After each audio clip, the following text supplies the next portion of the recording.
Hello everyone, welcome back to my channel. আশা করি তোমরা সবাই খুব ভালো আছো, আমিও খুব ভালো আছি।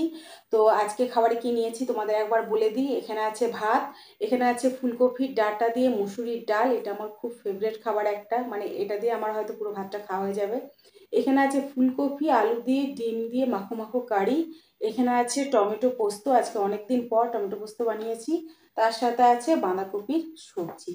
মানে সবকটাই সিজনের, শীতকালের সিজনের সবজি বলতে পারো। তো এখন তো জাস্ট এই উঠেছে, তো পুরো শীত ভর্তি তো এগুলোই খেতে হবে।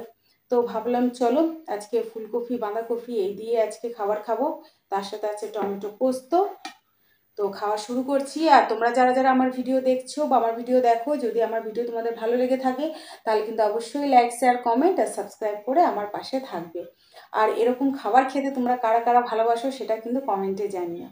তো চলো খাওয়া শুরু করছি।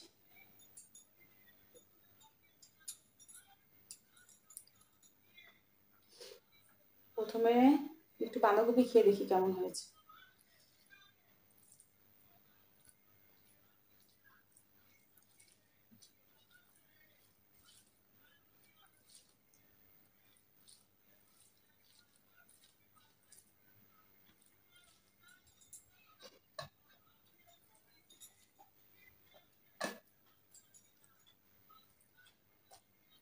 হুম, ভালো হয়েছে। আমরা যেহেতু একটু মিষ্টি মিষ্টি খাই, মানে আমরা প্রত্যেকটা সবজিতে চিনি দিই, তো মিষ্টি মিষ্টি না হলে নোনতা নোনতা লাগে। তো বাঁধাকপিটা বেশ মিষ্টি মিষ্টি হয়েছে, ভালো লাগছে।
টমেটো পোস্ততে নুন একটু কম হয়েছে, তারপরে সেটা ঠিক আছে।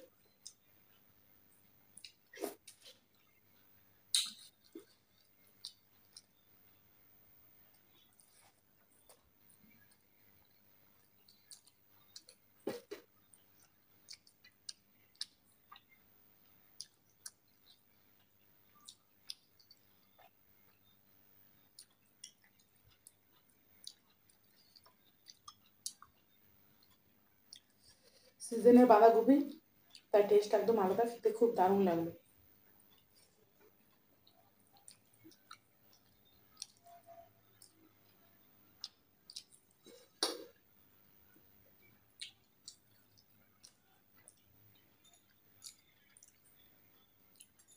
আমরা সন্ধ্যেবেলা ঠাকুর দেখতে গেছিলাম।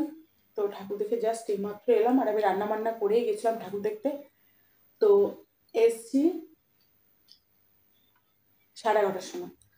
তো এখন 12টা বেজে গেছে, এখন খেতে বসেছে। আর কালকে যাব মায়ের বাড়ি ঠাকুর দেখতে আর মেয়েকে আনতে।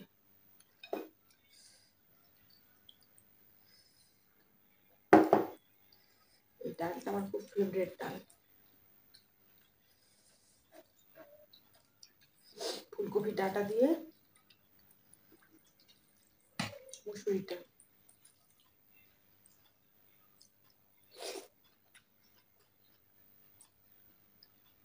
দারুণ।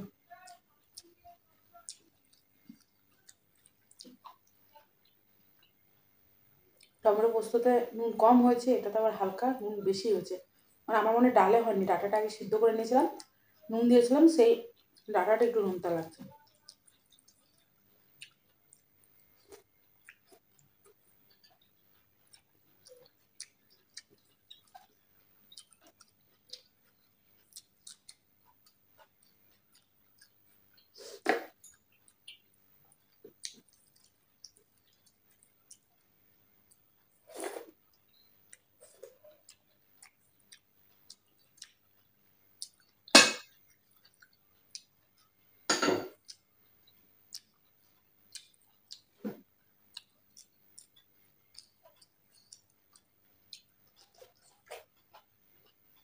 একদম কচি ডাটা,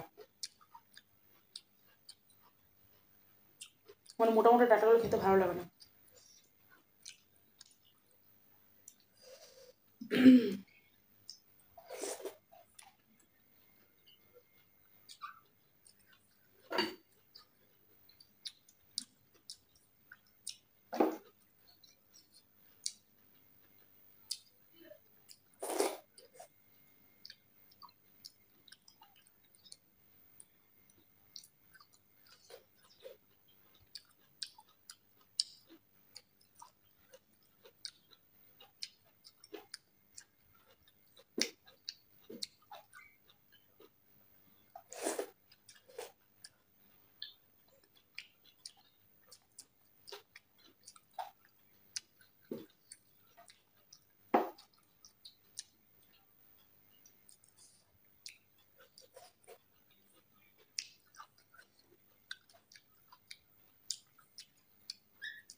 এই ফুলকপি ডাটা দিয়ে ডালটা খেতে এত ভালো লাগে আমার,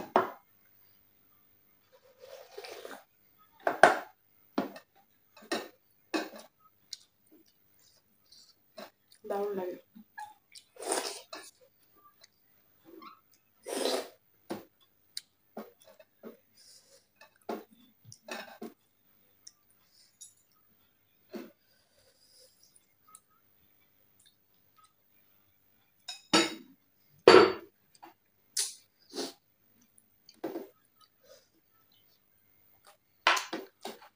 আজকে সব তরকারিগুলো ভালো হয়েছে, জানি না কেন, হয়তো খিদে পেয়েছে সেই কারণে হতে পারে, আর তা না হলে সত্যিই ভালো হয়েছে। বাইরে আমি সেরকম খাবার খাইনি, আমার ছেলে আজকে খাইনি, তার কারণ আছে।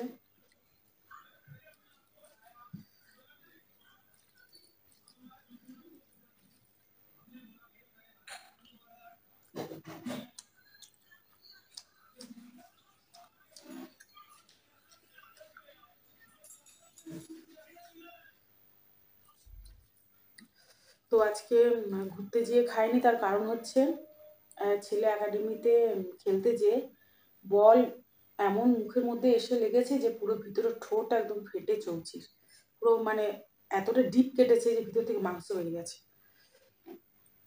আর এই পুজোর সময় ছেলে কিচ্ছু খেতে পাচ্ছে না। আজকে রাতে শুধু দুধ আর পাউরুটি দিয়েছি, পাউরুটি সেকে 4 পিস আর দুধ দিয়েছি, ওটা শুধু মানে খেতে পাচ্ছে, কোনো ঝাল নুন কিচ্ছু খেতে পাচ্ছে না। মানে এই পুজোর সময় বাচ্চা খাবে দাবে আনন্দ করবে, সে কি তার মানে মধ্যে পুরো ঠোঁট কাটিয়ে বসে আছে। তো ছেলেকে নিয়ে গেছিলাম সাথে, ছেলে আমার হাজবেন্ড গেছিলাম, তো ছেলের সাথে আছে, তো আমি কি করে খাবো, সে খাওয়া যায় না, তো ও তো খেতে পারছে না।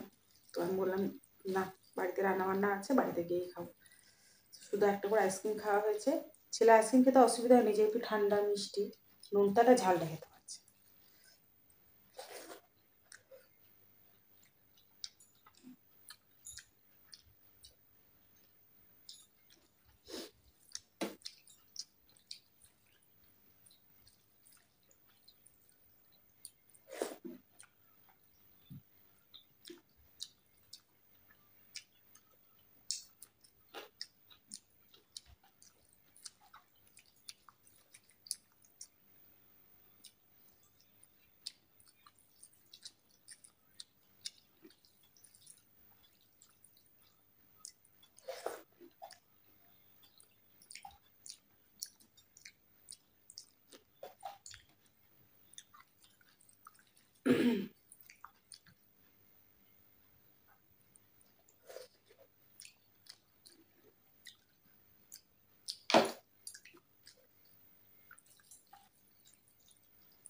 এখন পুজোর সময় সারা রাতই লোক বাইরে, যাওয়া আসার কোনো অসুবিধা নেই। আমাদের বাড়িটা যেহেতু একটু মেন রোড থেকে ভিতরে, তো রাত্রেবেলায় আসলে প্রচুর কুকুর মানে চিল্লাতে থাকে, ভয় লাগে যদি এসে কেটে না দেয়। আর এমনি কোনো ভয় নেই, রাত 3টের সময় যদি আসা যাওয়া করা যায় কোনো ভয় নেই, কিন্তু কুকুরের জন্য আসতে মেন রোড থেকে ভয় লাগে। তো ছেলেকে নিয়ে গেছি, তো একে তো আজকে লেগেছে অনেকটা, তো আরও কুকুরের ভয়ে জলদিতে চলে এসেছি বাড়িতে।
এবছর এখন অবধি সেভাবে ঠাকুর দেখিনি বললেই চলে, যেহেতু মেয়েও নেই, ছেলেকে নিয়ে যেটুকু ঘুরেছি।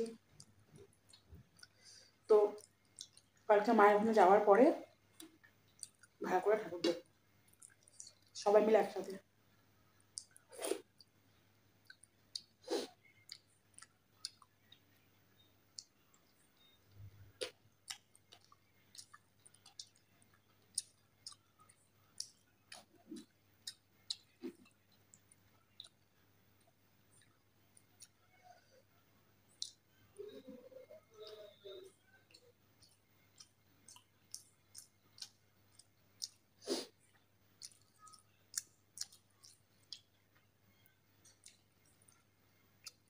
কালকে অনেকটা সকালে উঠতে হবে।